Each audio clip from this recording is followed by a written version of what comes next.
అందరికీ నమస్తే. నేను మీ Aparna. Welcome to Aparna cooking and vlogs. ఈరోజు మనం ఈ వీడియోలో ఉసిరికాయలతో గులాబ్ జామ్ ఎలా తయారు చేసుకోవాలో చూసేద్దాం. ఎక్కడ కూడా స్కిప్ చేయకుండా ఫుల్ వీడియో అయితే చూసేయండి.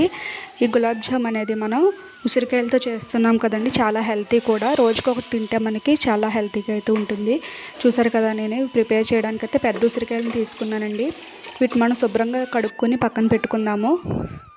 తర్వాత ఒక ఇడ్లీ పాత్ర తీసుకోవాలి. దాంట్లో మనం ఇడ్లీ ప్రిపేర్ చేసుకునేటప్పుడు వాటర్ ఎలా వేసుకుంటామో అదే కొలతతో చూడండి. నేను ఇక్కడైతే రెండు గ్లాసులు వాటర్ అయితే వేసాను. ఇప్పుడు మనం ఉసిరికాయలని మనం ఆవిరి పట్టాలి, అంటే వీటిని ఉడికించుకోవాలి. చూసారు కదండి, ఈ విధంగా మనం పేర్చుకుని ఉసిరికాయలని మనం ఉడికించుకుందాము. చూసారు కదా, మూత పెట్టుకుని స్టవ్ ఆన్ చేసుకుని మనం స్టవ్ మీద అయితే పెట్టుకుందాము. చూస్తున్నారు కదా ఫ్రెండ్స్, మీడియం ఫ్లేమ్లో పెట్టుకుని ఒక 20 నిమిషాలు అయితే నేను ఉసిరికాయలను ఉడికించానండి. చూడండి, తర్వాత మీకు చూపిస్తాను మూత తీసి. అలాగే ఇవి ఉడికే ముందు మనం బెల్లం పాకం అయితే పెట్టుకుందాము. దీనికోసం 1/2 కేజీ బెల్లం పడిందండి నాకు. ఇక్కడ ఈ కాయలకి నాకు 1/2 కేజీ బెల్లం అయితే పట్టింది పాకానికి. చూడండి, ఈ విధంగా తురుముకోవాలి బెల్లాన్ని. చూస్తున్నారు కదండి. తర్వాత ఒకసారి చూద్దాం మనం ఉసిరికాయలు అనేవి ఉడికినాయో లేదో. ఎలా చూడాలంటే ఫోర్క్ స్పూన్ ఉంటుంది కదండి, స్పూన్ తీసుకుని మనం ఈ విధంగా ఒకసారి ఇలా గుచ్చి చూడండి. ఇలా గుచ్చితే మనకి మెత్తగా విడిపోవాలి కాయ అనేది. చూసారు కదా, మనకి చాలా బాగా అయితే ఉసిరికాయలు అనేవి ఉడికినాయి. చూడండి, చాలా మెత్తగా అయితే అయినాయి. వీటిని ఒక ప్లేట్లోకి తీసుకుని మనం పక్కన పెట్టుకుందాము. చూడండి, తర్వాత ఈ ఉసిరికాయల్ని ఫోర్క్ స్పూన్తో మనం ఇలా గుచ్చాలండి, కన్నాలు పెట్టాలి. ఉసిరికాయ మొత్తం అంతా కూడా పెట్టడం వల్ల పాకం అనేది లోపలికి అంతా కూడా పీల్చుకుంటుంది. చూడండి, ఈ విధంగా గుచ్చిన తర్వాత వీటిని పక్కన పెట్టుకుందాము. ఇప్పుడు మనం పాకాన్ని అయితే ఎలా పెట్టుకోవాలనేది చెప్తాను. చూసారు కదా, బెల్లాన్ని తురుముకున్నాం మనం. 1/2 కేజీ బెల్లం పట్టింది కాయలకి. ఇప్పుడు ఒక బౌల్ తీసుకోవాలండి, ఒక గిన్నె తీసుకుని దాంట్లో బెల్లం వేసుకోవాలి. అలాగే ముందు ఉడికించి పెట్టుకున్న ఉసిరికాయలను కూడా బెల్లంలో కలపాలి. చూడండి, ఇలా వేసుకున్న తర్వాత మనం చూసారు కదా, ఉసిరికాయలను కూడా వేసాను బెల్లంలో.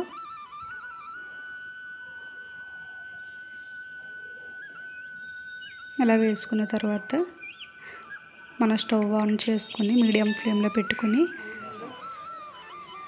చూడండి కలుపుతూ ఉండాలి. వాటర్ ఏం వేయకూడదండి, ఎందుకంటే మనం బెల్లం అనేది పాకం వచ్చేస్తుంది. చూడండి, మీడియం ఫ్లేమ్లో పెట్టుకుని మనం కలుపుతూ ఉండాలి. హై ఫ్లేమ్లో మాత్రం పెట్టకండి, మీడియం ఫ్లేమ్లో పెట్టుకుని మనం ఈ బెల్లం పాకం అనేది పట్టుకుందాము. ఉసిరికాయలు మనకి బాగా పేల్చాలి కాబట్టి మీడియం ఫ్లేమ్లో పెట్టుకుని బెల్లం పాకం వచ్చేంత వరకు కూడా వీటిని ఇలా కలుపుతూ ఉండాలి. ఒకసారి తప్పకుండా ట్రై చేయండి ఫ్రెండ్స్, ఎందుకంటే రోజుకు ఒక ఉసిరికాయ తింటే మనకి హెల్త్కి చాలా మంచిదండి. ఈ పెద్ద ఉసిరికాయలు తినటం వల్ల చాలా హెల్త్ బెనిఫిట్స్ అయితే ఉన్నాయి. మనకు జుట్టు బాగా పెరగాలన్నా చాలా మంచిది. చూసారు కదా, పాకం అనేది కొద్ది వాటర్గా అయితే అయ్యింది కదండి. బెల్లం అనేది బాగా కరిగింది.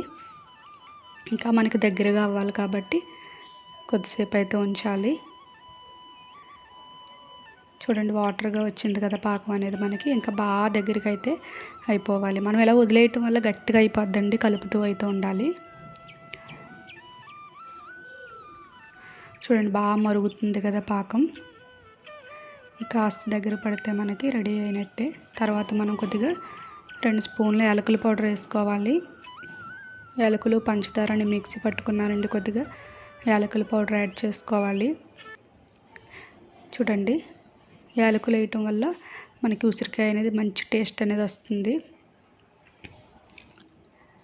చూసారు కదండి, తర్వాత నేను ఇక్కడ నిమ్మకాయ ఒక చెక్క అయితే సరిపోతుందండి. నిమ్మరసం అలాగే యాలకుల పౌడర్ అన్నీ కూడా కలుపుకున్న తర్వాత ఒకసారి బాగా కలుపుకోవాలి. ఈ విధంగా కలుపుతూ ఉండాలి. చూడండి, పాకం అనేది మీకు ఎలా అవ్వాలనేది కూడా నేను చూపిస్తాను. చూసారు కదా, చాలా బాగా అయితే మనకి ఉసిరికాయలు పీల్చినాయి. పాకం అనేది దగ్గరగా అయితే అవుతుంది.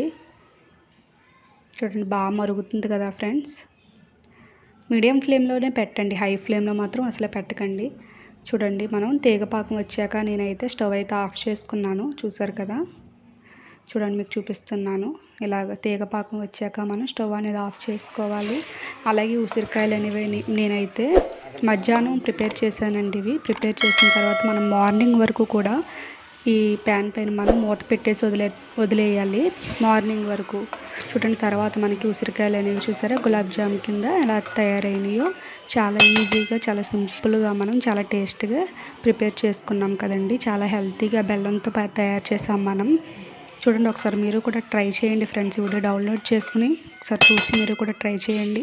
రోజుకి ఒక ఉసిరికాయ తినటం వల్ల మనకు చాలా హెల్త్ బెనిఫిట్స్ అయితే ఉన్నాయి ఈ ఉసిరికాయలో. చూడండి అలాగే ఈ వీడియో మీకు నచ్చినట్లయితే ఒక లైక్ చేయండి. మీ ఫ్రెండ్స్ అండ్ రిలేటివ్స్ అందరికీ కూడా ఈ వీడియోని షేర్ చేయండి.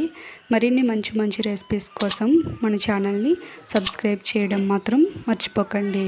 సబ్స్క్రైబ్ చేసి సపోర్ట్ చేయండి. Thank you.